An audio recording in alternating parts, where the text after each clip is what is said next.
दोस्तों नमस्कार। राहुल गांधी इन दिनों लद्दाख की यात्रा पर हैं। उस वादे को वो निभा रहे हैं जो उन्होंने भारत जोड़ो यात्रा के दौरान कश्मीर में किया था कि हम लद्दाख आएंगे। कल वे कारगिल की चोटी पर थे, उस चोटी पर जिस पर विजय प्राप्त की थी भारत ने कभी पाकिस्तान के खिलाफ मुंह तोड़ जवाब दिया था।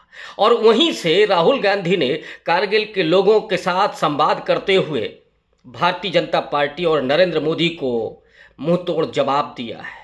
पहली बार राहुल गांधी ने कहा है कि वे 2024 में नरेंद्र मोदी को हराएंगे।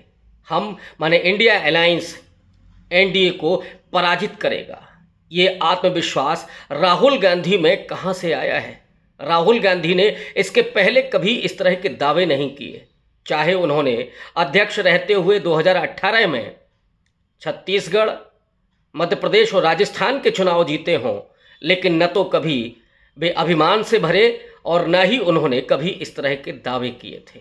हाँ, ये ज़रूर है कि 2019 के चुनाव हारने के बाद उन्होंने उतनी ही शालीनता के साथ देश के सामने आकर के अपनी हार को स्वीकार किया था और अध्यक्ष के पद से त्यागपत्र दे दिया था। राहुल गांधी ने यह भी लोगों से कहा था कि अब वे राष्ट्रीय अध्यक्ष नहीं बनेंगे।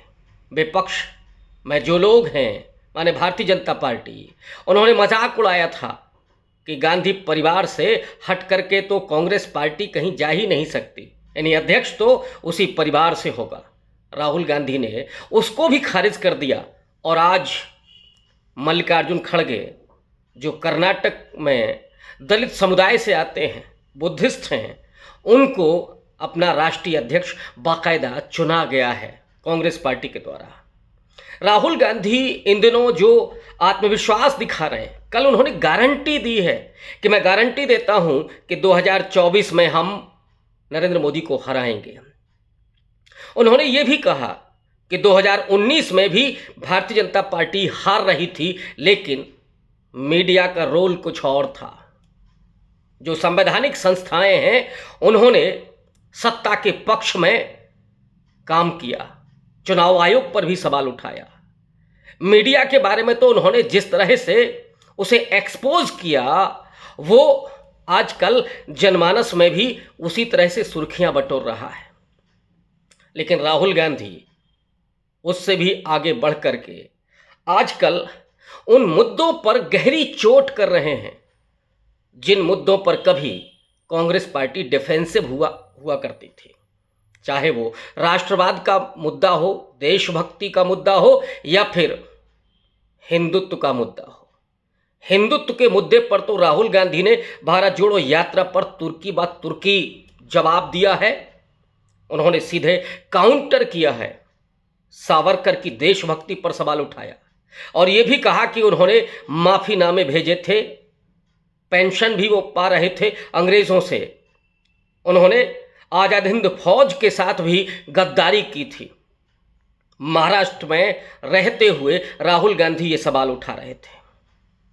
और पिछले दिनों जब वो आजादपुर मंडी में रामेश्वर को खोजते हुए पहुंचे थे, तो वो सिर्फ एक मजदूर का दर्द नहीं था या उस मजदूर से मिलने की उत्कंठा नहीं थी, बल्कि उसका एक व्यापक आयाम था। दुर्योग से इस देश का मीडिया और खुद कांग्रेस का पूरा तंत्र राहुल गांधी के उन प्रयासों की व्याख्या नहीं कर पाता।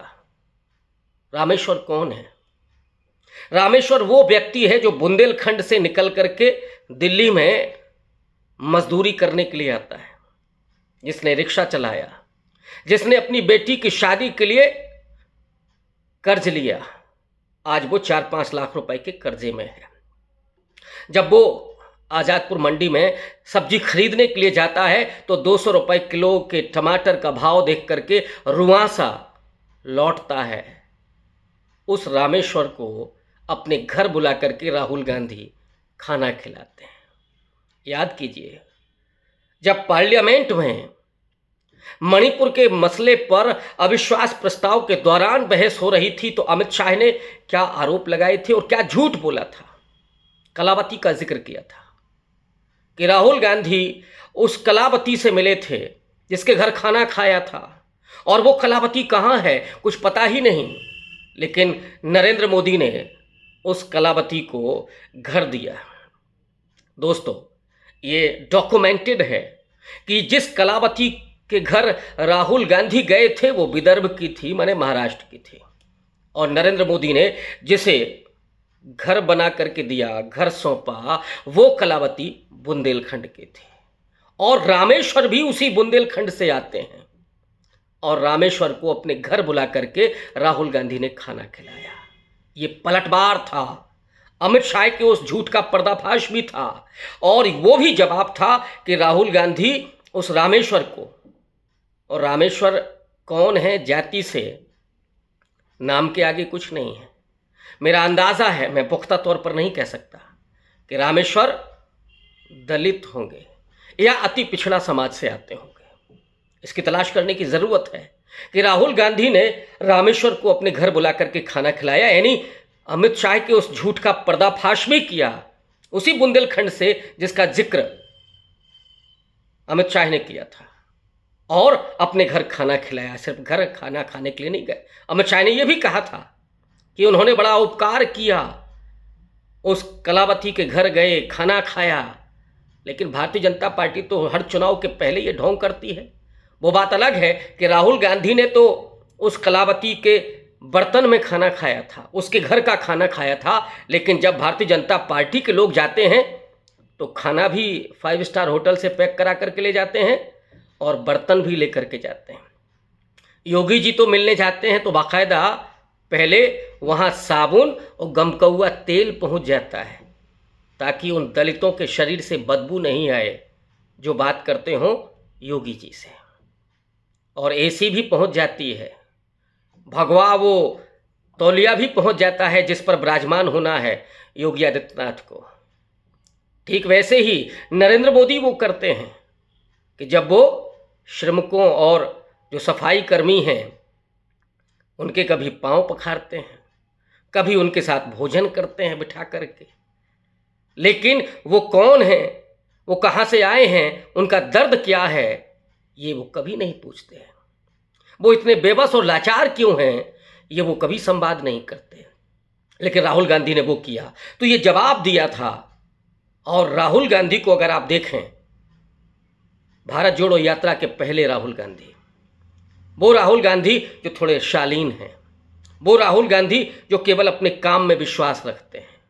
वे तब भी दलितों के घर जा रहे थे, दलितों के मुद्दे पर। हाथरस के वो दृश्य आप याद करिए जब पुलिस उनको धकेलती है। वे दलितों पिछड़ों की जमीनों को बचाने के लिए भट्टा परसौल में संघर्ष भी कर रहे थे, और तब वो अपनी सरकार के रिजीम में था। वो बात अलग है कि उत्तर प्रदेश में मायावती की गवर्नमेंट थी। उसमें वो किसानों की जमीनों के अधिग्रहण को लेकर के जो उन्होंने संघर्ष किया था, तो उसमें अच्छी खासी रकम मिलने लगी किसानों को। और आप याद कीजिएगा, नरेंद्र मोदी जैसे ही सरकार में आए थे उन्होंने इसी एक्ट पर सबसे पहले प्रहार किया था कि गांव में जमीन का 4 गुना दाम और शहरी जमीन का 2 गुना दाम नहीं मिलना चाहिए अगर सरकार अधिग्रहण कर रही है तो। तब क्या मिलता किसानों को? उस समय लोगों ने इसका विरोध किया और नरेंद्र मोदी को वापस लेना पड़ा। तो राहुल गांधी वो हैं जो तमाम मुद्दों पर लगातार सक्रिय रहे हैं। आरटीआई को लेकर के भी उनका एक दृष्टिकोण था, राइट टू फूड को लेकर के भी एक दृष्टिकोण था, राइट टू एजुकेशन को लेकर के भी एक दृष्टिकोण था। क्योंकि खुद पढ़े लिखे राहुल गांधी, एमफिल किए हुए राहुल गांधी, वो भी हार्वर्ड यूनिवर्सिटी से, जिन्होंने इकोनॉमिक्स में पढ़ाई की, जिन्होंने विदेश नीति में पढ़ाई की, वो व्यक्ति जानता है कि कैसे इस देश के भीतर का जो सामाजिक ताना बाना है उसको दुरुस्त किया जाएगा, कैसे आर्थिक स्थिति को मजबूत किया जाएगा, कैसे असमानता की खाई को कम किया जाएगा। आप गौर करेंगे तो समझ में आएगा कि 2014 के बाद धन्ना सेठों, धन कुबेरों की तादाद बढ़ी है, और उसी एवज में गरीबों और गरीबी रेखा से नीचे रहने वाले लोगों की भी तादाद बढ़ी है, असमानता बढ़ी है। ये जो खाई बढ़ी है, इसने इन गरीबों, मजदूरों, किसानों दलितों और पिछड़ों को हाशिए पर धकेल करके लाचार बनाया है, उनकी आवाज़ को दबा दिया है। और राहुल गांधी सबसे ज़्यादा मुखर होकर के जिस बात को इन दिनों कह रहे हैं कि मैं भारत माता की आवाज़ को सुन रहा हूँ, और ये भारत माता की आवाज़ इस देश के करोड़ों लोगों की आवाज़ है। वो आवाज़ क्यों कह रहे हैं? आवाज़ इसलिए कह रहे हैं क्योंकि इस देश के उन लोगों की आवाज़ों को दबाने की कोशिश हो रही है, चाहे वो इस देश के बुद्धिजीवी हों, चाहे वो दलित हों, चाहे आदिवासी हों, पिछड़े हों, महिलाएं हों, इनके आवाज़ों को घोंट दिया जा रहा है। बलात्कार के मुद्दों पर कितने लोग आंदोलन करने के लिए आते थे और आज डर पैदा कर दिया गया। सीए एनआरसी के मुद्दे पर जब लोग खड़े हुए तो उन पर एफआईआर दर्ज कर दी गई, बाकायदा उन लोगों के नाम सड़कों पर चस्पा कर दिए गए जैसे वे कोई बड़े अपराधी हों।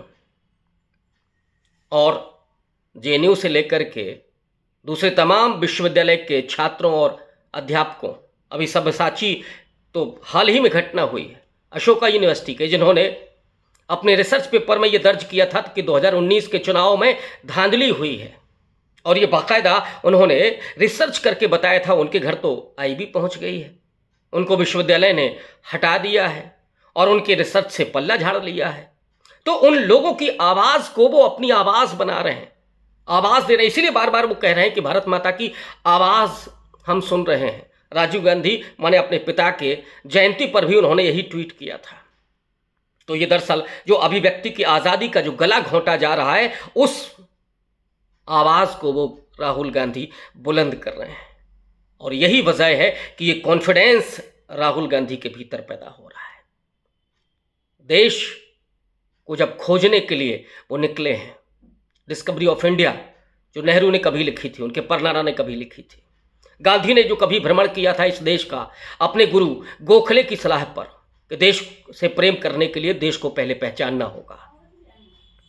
देशभक्ति के नारे लगाने और आंसू बहाने से देशभक्ति नहीं होती, देश प्रेम नहीं होता, बल्कि सच्चा देश प्रेम वो होता है जब आप इस देश को पहचानते हो, लोगों से संवाद करते हो, लोगों के दुख दर्दों को जानते हो।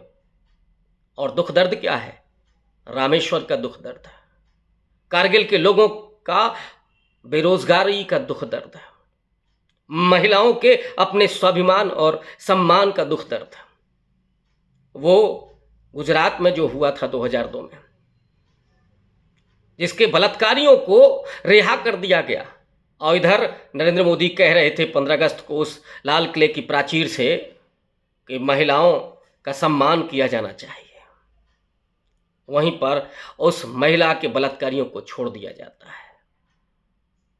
ऐसे ही तमाम घटनाओं को लगातार ध्यान में रख करके राहुल गांधी आवाज़ दे रहे हैं, उनको लगातार अपने इस पूरे पॉलिटिकल डिस्कशन में उनको ध्यान में रख रहे हैं। राहुल गांधी से जब ये पूछा गया कि वो कैसे हराएंगे और ये जो हो रहा है उस पर क्या उनका सोचना है, तो उन्होंने कहा कि अब देश की जनता हमारे साथ है। बीजेपी इसलिए 2019 में चुनाव जीती थी कि उसके साथ ईडी, मीडिया, सीबीआई, चुनाव आयोग, ये तमाम संस्थाएं थीं, और उस समय का चुनाव दो पार्टियों के बीच नहीं था। वो चुनाव दरअसल कुछ राजनीतिक दलों और उस सत्ता तंत्र के साथ जिसने सारी संवैधानिक संस्थाओं को अपने पक्ष में कर लिया था। दूसरा, उन्होंने कहा कि ऐसा नहीं है कि बीजेपी को नहीं हराया जा सकता। कर्नाटक और हिमाचल प्रदेश में हमने बीजेपी को धूल चटाई है, उसे हराया है।